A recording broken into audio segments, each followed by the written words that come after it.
The alarm was already screaming across Red Falls State Penitentiary when the two gangs finally met in the center of the yard. Thick morning fog drifted between the razor wire towers, and every correctional officer on duty froze as a single man stepped forward. Derek Stonehand Maddox, a heavily tattooed, broad-shouldered leader of the Iron Serpents. Across from him, with a slow grin carved under a scar that ran from his ear to his jaw, stood Rafael Cortez of the Night Reapers. They were the two most feared gang leaders in the prison system, men whose names carried weight in every maximum security facility in the United States. Both crews stood behind them, tense, silent, waiting for the first strike. 100 inmates, every one of them inked with symbols that told stories of loyalty, violence, and the kind of choices that don't leave room for regret. Officers on the observation deck swallowed hard, hands trembling above holsters. They'd seen fights. They'd seen riots. But this was different. Someone whispered, "This is how wars start." And then Stonehand said something no microphone picked up, something that made Raphael's smile fade for the first time. He stepped closer. The yard went still. Not even the crows sitting on the floodlights made a sound. The moment was seconds away from exploding into a full-scale prison war, the kind that could spread across multiple states, dragging in allied gangs from California to Texas, and even sparking retaliation outside prison walls. But the craziest part? This entire war came from one mistake, made months earlier by the one man nobody expected to matter. And that man wasn't a gang leader. He wasn't even a member. He was just an inmate trying to survive. This is where the story begins, long before the yard standoff, before the whispers, before the alliances, before the blood on concrete. And if someone had stopped what happened on that one night, none of this would have happened. None of it. 6 months earlier, Red Falls State Penitentiary didn't feel like it was on the edge of a gang war. It felt like any other high-security prison in the United States, loud, tense, and always one heartbeat away from trouble. But not war. Not yet. New inmates arrived every week, but one stood out the moment he stepped off the bus. His name was Elias Turner, a 26-year-old from Detroit. Not a gangster, not a dealer, not a shot caller. Just a mechanic who got caught driving a stolen truck for someone he shouldn't have trusted. He wasn't built for this place. He didn't have the muscle, the connections, or the tattoos, just a thin scar along his neck and a nervous look that officers recognized instantly. The kind of inmate who got eaten alive. He was assigned to cell block 4, home to the Iron Serpents, the gang that controlled the showers, the phones, the food line, and pretty much every inch of the block. Their leader, Derek Stonehand Maddox, had full sleeves of tattooed serpents wrapped around rusted chains. His reputation stretched from Michigan to Ohio and deep into the federal system. Elias had no idea he was walking into Stonehand's territory. On his first night, the block lights flickered as he sat on his bunk, listening to steel doors slam one by one. A few serpents glanced at him. One nodded. That was all. But a nod in prison isn't nothing. It means you've been noticed. And being noticed could be a good thing or a deadly one. He tried to stay quiet. He tried to stay small. But in a place like this, staying invisible is a fantasy. His job assignment put him right in the middle of the inmate workshop, where power shifted every hour and alliances mattered more than oxygen. The workshop was split territory, the Iron Serpents on one side, the Night Reapers on the other. A thin yellow line on the floor was all that separated 2 years of fragile peace. Every inmate knew the rule. Don't cross that line. Don't start anything. Don't even look the wrong way. Elias didn't know those rules. On his second week, while carrying a crate of machine parts, he tripped over a loose bolt and stumbled past the yellow line, right into Night Reaper territory. The crate hit the floor. Heavy metal pieces clattered everywhere. Every head turned. The first person to step forward was Rafael Cortez, the Reaper leader with the scarred jaw and inked black wings running down both arms. He stared at Elias like he'd been waiting for someone to make this mistake. "You lost," Rafael asked. Elias froze, heart pounding so loud he couldn't hear anything else. Before Rafael could say more, Stonehand walked in from the workshop door, eyes narrowing as he saw the scene. And right there in that second, The fragile piece almost cracked. But Raphael only smirked, nudged one of the parts with his boot, and said, "Pick it up, mechanic." Elias scrambled to gather every piece. He backed over the yellow line, shaking. The serpents watched. The reapers watched. Officers watched. Everyone saw the moment. Everyone remembered it. Elias had no idea he had just become part of something much bigger. Later that night, Stonehand stood outside Elias' cell. He didn't yell. He didn't threaten. He just stared at him, arms crossed, tattoos catching the hallway light. "You owe me," Stonehand said quietly, "for keeping you alive today." Elias swallowed. "I didn't mean to." "Intent doesn't matter in here," Stonehand interrupted. "You crossed the line. Now, they think you belong to us. So you do. It wasn't a choice. Not in here." Elias nodded. That was the moment his life changed. That was the moment the chain reaction began. Because 2 weeks later, the serpents and the reapers would collide in a way nobody saw coming, except the men who planned it. But that comes later. For now, the first real spark happened in the shower block. It was late. Steam filled the room, echoing with dripping pipes. Elias was finishing his shower when he noticed everyone clearing out fast. Towels were grabbed, water shut off, movement everywhere. He didn't know what was happening until he turned and saw 3 night reapers blocking the exit. One had a spiderweb tattoo across his throat. Another had a skull inked down his ribs. They looked calm. Too calm. "You're Stonehand's new boy," one whispered. Elias didn't answer. He couldn't. The first punch hit him in the ribs. The second slammed his jaw into the tiles. He felt the room spinning, blood washing down the drain. He curled up, trying to protect his face. But before the third punch landed, a voice boomed from the doorway. "That's enough." Stonehand stepped in, flanked by 5 serpents, each one covered in ink, arms crossed, cold eyes locked on the reapers. The room went silent. Then Stonehand pointed at Elias. "Touch him again," he growled, "and we burn this place down." The reapers backed away, but not because they were scared. They backed away because a message had been delivered. A message that would grow, twist, spread through every corner of the prison. And soon, the whole system would feel the aftermath. Elias stumbled to his feet, shaking. He didn't understand the bigger picture. Not yet, but Stonehand did, and Raphael did. Because that moment, that tiny shower block clash, was the first real step toward the yard standoff that would nearly destroy them all. And the next step, it would be far worse. For the next few days after the shower block ambush, the prison moved differently. Officers walked the tiers tighter, watching the serpents and the night reapers like they were waiting for one tiny spark to turn into an explosion. Doors slammed louder. Conversations were shorter. Even the yard had a different sound, like everyone was holding their breath. Elias felt it everywhere he went. The looks, the whispers, the pressure of being attached to a gang he never asked to be part of. His ribs still hurt, and every time he turned a corner, he expected another reaper to step out with a blade made from a toothbrush. Stonehand checked in on him only once, leaning against the wall outside the workshop, tattoos coiling like black metal around his arms. "You breathing?" Stonehand asked. "Yeah," Elias muttered. "Good. Stay that way." And then he walked off. Stonehand wasn't the kind of man who shows concern.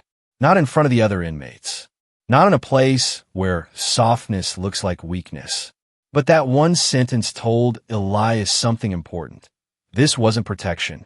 This was obligation. A debt. And debts in prison don't fade, they grow.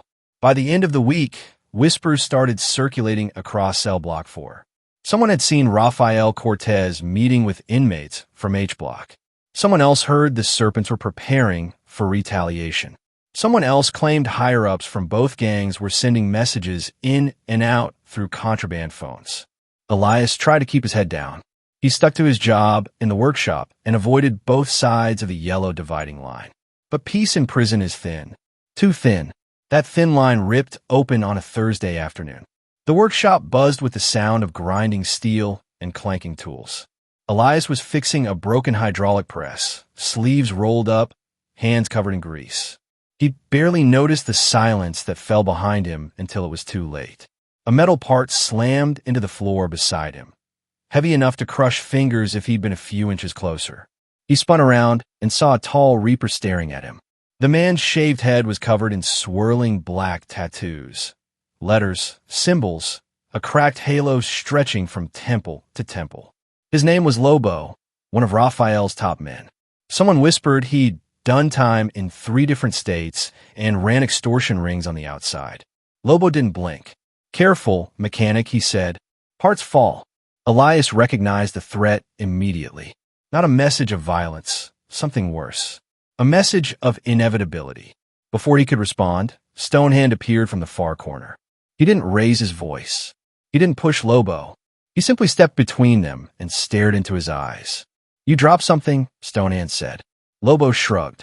Things slip. The yellow line between them felt like it was burning through the concrete. Reapers on one side, serpents on the other. Officers watching, but too scared to intervene unless a blade actually flashed. For a full 20 seconds, nobody moved. Then Rafael Cortez walked in. His scarred jaw tilted. His eyes never left Stonehand. His arms, dark with inked wings that spread across his shoulders, hung loose, but the tension in the room tightened like wire being stretched too far. Raphael stepped on the yellow line with the tip of his boot. A silent dare. Stonehand didn't rise to it. Not yet. "Get your men," Stonehand said quietly, back on their side. Raphael smiled. "Maybe one day you'll remember this and wish we didn't." He motioned with 2 fingers, and Lobo stepped back. The Reapers followed. The room exhaled. But Elias knew things had changed again. The line hadn't been crossed today, but it had been touched. And that meant the peace between the 2 gangs wasn't just cracking, it was crumbling. Later that night, the prison went into a full lockdown. Alarms blared. Doors slammed. Lights flickered red across the tiers. Officers shouted orders as inmates were forced against walls, hands behind their heads. Elias was shoved into his cell, heart racing, with no idea what had triggered it. Through the bars, he heard pieces of conversations. Something happened in the kitchen. "No, man. I heard a guard found a stash. Reapers took out a serpent." But nobody knew the real reason until the warden's voice echoed through the intercom, heavy and strained. All housing units remain on lockdown until further notice. Lockdowns in maximum security prisons can last hours, sometimes days. This one lasted 12 hours. The kind of lockdown designed to stop something before it starts, or contain something already unfolding. When doors finally slid open the next morning, the truth spread faster than anything the guards could control. Someone stabbed a serpent in the east hallway. A serpent who wore full-sleeve tattoos of barbed wire and flames. A serpent who was part of Stonehand's inner circle. And the killer left a symbol drawn on the floor in blood. A black wing. Elias didn't see the body, but he saw the aftermath in Stonehand's eyes. The serpent leader walked the tiers with his fists clenched and jaw locked, so tight a pulse throbbed in his temple. He didn't yell. He didn't threaten. He didn't need to. Everyone knew retaliation was coming. Everyone knew the war had officially been declared. But war doesn't happen instantly in prison. It brews. It builds. It moves in whispers carried cell to cell, in coded messages passed during meal lines, in contraband phones buzzing under mattresses. Over the next few days, the prison changed again. Officers doubled up. Meal times were shortened. Yard sessions were staggered. Inmates were searched more aggressively. But none of it mattered. Both gangs were mobilizing. Elias could feel the tension tightening around him like a tightening noose. Every corner he turned felt like a risk. Every shadow felt too dark. He barely slept. He barely spoke. One morning in the workshop, Stonehand approached him again, this time alone. "You're staying close," Stonehand said. "No wandering. No talking to Reapers. No mistakes." Elias frowned. "Why? I didn't do anything." Stonehand leaned in, voice low enough only Elias could hear. "That's exactly the problem. Because now they think you saw something." Elias froze. "I didn't." "They don't know that," Stonehand said. "Doesn't matter if it's true." Raphael's smile from the other day flickered through Elias' mind like a warning. "What do they think I saw?" Elias whispered. Stonehand hesitated, and that hesitation terrified Elias more than anything else. "Something you shouldn't have," Stonehand finally said. And something they can't let you talk about. He didn't explain further. He didn't need to. Elias understood. The Reapers believed he had witnessed the stabbing, even though he hadn't, even though he'd been nowhere near the east hallway. Rumors don't need truth to become danger. And in prison, rumors kill faster than knives. For the rest of the day, Elias stayed glued to Stonehand's side. Not because he wanted to, but because he knew it was the only thing keeping him alive. But even Stonehand couldn't protect him from what came next. That evening, when the tears quieted and the lights dimmed, a piece of paper slipped under Elias' cell door. A ripped corner of a Bible page, with a single black wing drawn on it. Elias' breath caught in his throat. His heart thudded so loud he could barely hear anything else. He rushed to the bars and looked both directions down the tier, but no one was there. No footsteps, no whispers, nothing. Just a message, a warning, a countdown, a promise. It was the moment Elias understood something he had been trying to deny. This wasn't Stonehand's war. This wasn't Raphael's war. This wasn't between two gangs. This was about him now, and the next move they made would change everything. Elias barely slept after finding the Bible page. Every sound in the tier made him jolt awake. Every footstep sounded like it stopped outside his cell. By morning, his eyes were red, his hands shaking, and he felt like he'd aged 10 years overnight. He tried to tell himself the Reapers wouldn't move that fast, that maybe the message was just to scare him. But fear is a weapon in prison, and messages like that weren't meant as warnings. They were meant as notices of intent. When the doors opened for morning count, Stonehand looked at Elias and knew instantly something was wrong. What happened? Stonehand asked. Elias didn't answer at first. He just pulled the Bible page from under his mattress and handed it over. Stonehand unfolded it slowly, eyes narrowing at the symbol. A black wing drawn with thick, bold strokes. Stonehand crushed the paper in his fist. You don't leave my sight today. Elias nodded, voice barely working. What do they want from me? Stonehand looked away for a moment. His jaw worked like he was grinding his teeth. Tattoos stretched across his neck as the muscles tightened. They think you saw the stabbing, Stonehand said. They think you can identify who did it. But I didn't, Elias whispered. Truth doesn't matter here, Stonehand replied. In this place, what people believe is more dangerous than what's real. Elias felt sick. So what do I do? You survive, Stonehand said, and stay close to the only people who can keep you alive. Elias wanted to ask how long he'd have to live like that. But before he could speak, an officer shouted across the tier. Workshop crew, move out. The inmates stepped onto the walkway in a tight line, escorted by two officers who didn't look happy about the assignment. The workshop was one of the tensest parts of the prison right now. After the stabbing, the staff feared every corner, every tool, every look. Elias walked close behind Stonehand, staying in his shadow. He kept his eyes forward, avoiding glances from Reaper members clustered near the back of the line. Every one of them watched him. Every one of them knew his face. By the time the crew reached the workshop, the tension felt thick enough to choke on. Machines hummed. Tools clanged. But the energy was wrong. Sharper, heavier, like something was coiling beneath the surface. Stonehand positioned Elias at a bench near the serpent-controlled side, where he'd be surrounded by men with iron serpent tattoos wrapping down their arms and across their hands. None of them spoke to Elias directly, but their presence alone created a barrier. Then Rafael Cortez walked in. The room didn't go silent, but something inside it did. Rafael scanned the workshop slowly, dark eyes landing on Elias within seconds. He smiled, not a friendly smile, a knowing one, a smile that said he was already 5 steps ahead of everyone else. Rafael walked to his side of the shop, spoke quietly to Lobo and 2 other Reapers whose torsos were tattooed with blacked-out wings and jagged symbols. They nodded, almost casually, as if they were discussing lunch instead of murder. Elias pretended not to notice, but he felt it. They were planning something, and they didn't care that officers were 10 feet away. Around midday, tension started rising fast. A serpent and a Reaper argued over a missing tool. 2 others bumped shoulders at the sink. The air thickened with insults muttered just a bit too loudly. Officers began shouting warnings. Back off. Keep it clean. Don't test me today. It didn't matter. The room was a powder keg, and someone was about to strike a match.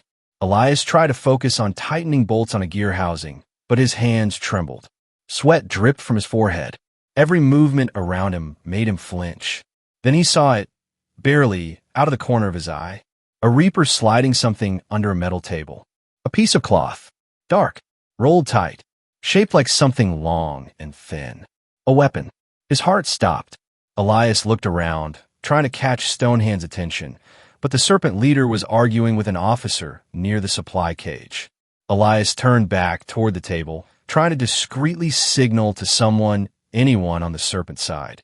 But it was too late. A reaper bumped into a serpent at the tool cabinet. The serpent shoved him. The reaper shoved back. And just like that, chaos cracked open. A metal wrench clanged against the floor. The sound echoed like a gunshot. A reaper lunged. A serpent responded.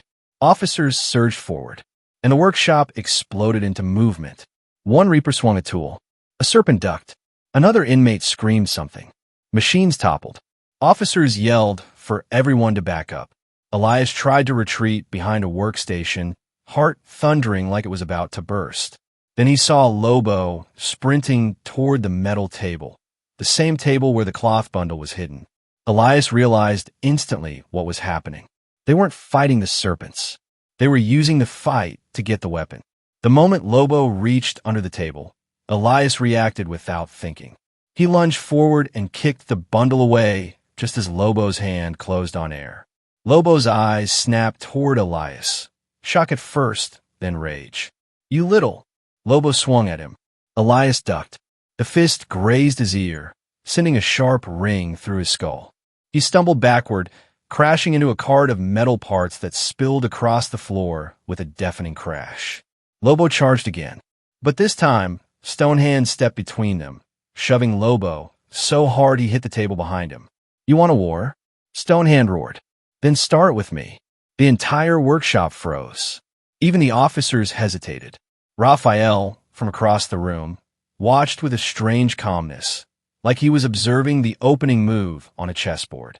Lobo reached for the cloth bundle on the ground, but it was too far, and officers finally surged in, grabbing him by the shoulders and slamming him into the table. Hands behind your back. Don't move. Get him out. Lobo snarled but didn't resist. The officers dragged him away in cuffs. Rage burned into his eyes. As they pulled him toward the exit, Lobo twisted his neck and locked eyes with Elias one last time. You're dead, he said softly. Elias didn't breathe. The workshop was cleared. Reapers were forced to one side, serpents to the other. Elias was marched out under Stonehand's arm, like he was being shielded from snipers. When they reached the walkway outside, Stonehand leaned close. That wasn't just a fight, he said. That was a setup, and you wrecked it. Elias swallowed hard. I didn't mean to. Stonehand cut him off. Meaning doesn't matter anymore. You just stepped into something you can't walk away from. Elias stared at the floor. What happens now? Stonehand didn't answer right away. He glanced toward the other end of the walkway, where Raphael stood with two officers, hands cuffed but smiling like nothing could touch him. He's not done, Stonehand said. Not even close. Elias felt a chill run through him. Because Stonehand was right. The Reapers failed today, but they weren't finished. And next time they came for him, they wouldn't miss. Elias didn't sleep that night. The image of Lobo being dragged out of the workshop kept flashing in his mind, his eyes burning with promise, not defeat. The whole tier felt different when lights went out. Too quiet, too still. Even the usual sounds, the muffled shouts from down the block, the distant clatter of doors, felt like they were hiding behind something darker. He sat on the edge of his bunk, staring at the Bible page he never threw away. The black wing drawn on it looked different now, like it wasn't just a symbol, but a clock. And time was running out. The Reapers wanted him gone, and the serpents only protected him because of what he accidentally became. A piece in a war he didn't choose, didn't understand, and couldn't escape. Somewhere deeper in the prison, a metal gate slammed. Elias flinched. Another gate slammed. Officers shouted orders. Boots pounded the floor in fast, heavy steps. Something big was moving, and it wasn't stopping. He pressed his hands over his face, breathing hard. He knew what it meant. The fight in the workshop wasn't the end. It was the start. Rafael Cortez never took failure quietly, and Lobo was the kind of man who would break rules, bones, and anyone standing between him and revenge. Elias looked toward the bars, listening as the echoes grew closer. He didn't know if the serpents were ready. He didn't know if the officers had lost control again. He didn't know if someone was coming for him right now. All he knew was simple. The next time the war moved, it would hit harder, faster. And this time, he wouldn't just be caught in the middle. He would be the target. And as the last echoing slam cut through the darkness of cell block 4, Elias felt the truth settle over him like cold steel. The deadliest gangs in prison history weren't done writing his story. They were only turning the page.